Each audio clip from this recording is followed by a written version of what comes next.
Welcome to the 1 Minute Apologist. 1 Minute Apologist. If you had 1 minute to be able to unpack for the audience. Apologetics seeks to give credible answers to curious questions, to give a defense. What are the proofs of the resurrection?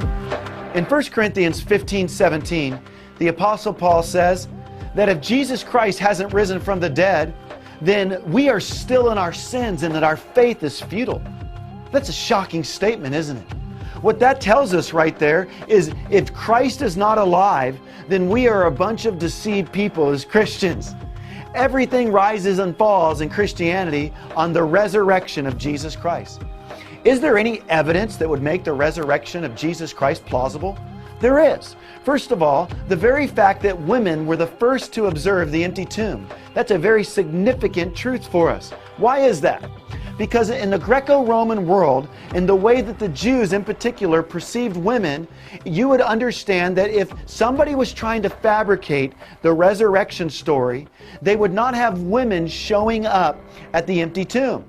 Women were perceived as less valuable than men. In fact, the Jews would say, God, thank you that I'm not a Gentile, and thank you that I'm not a woman. We know that it took 2 women's votes to equal 1 man's vote. And so women showing up is one proof.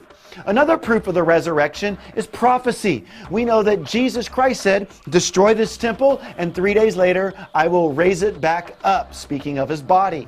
We know Psalm 16:11 pointed to the resurrection. And even in Isaiah 53, we see that the suffering servant would not stay dead.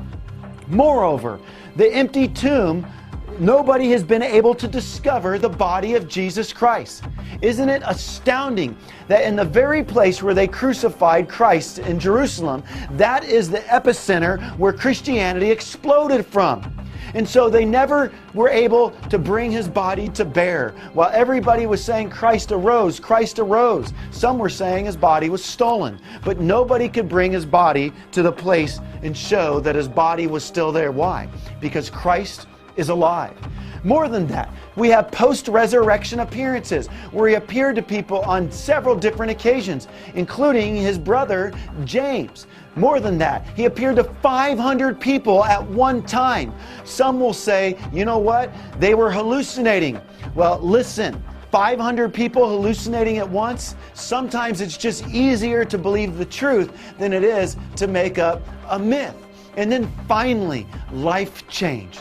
Think of the Apostle Paul. He was on the Damascus road, getting ready to go and arrest Christians for believing in Jesus Christ. And the Spirit of God arrested him as he saw the resurrected Christ.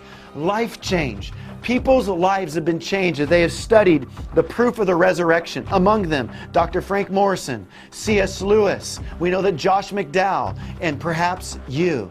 Jesus Christ is alive. He has risen. He has risen indeed.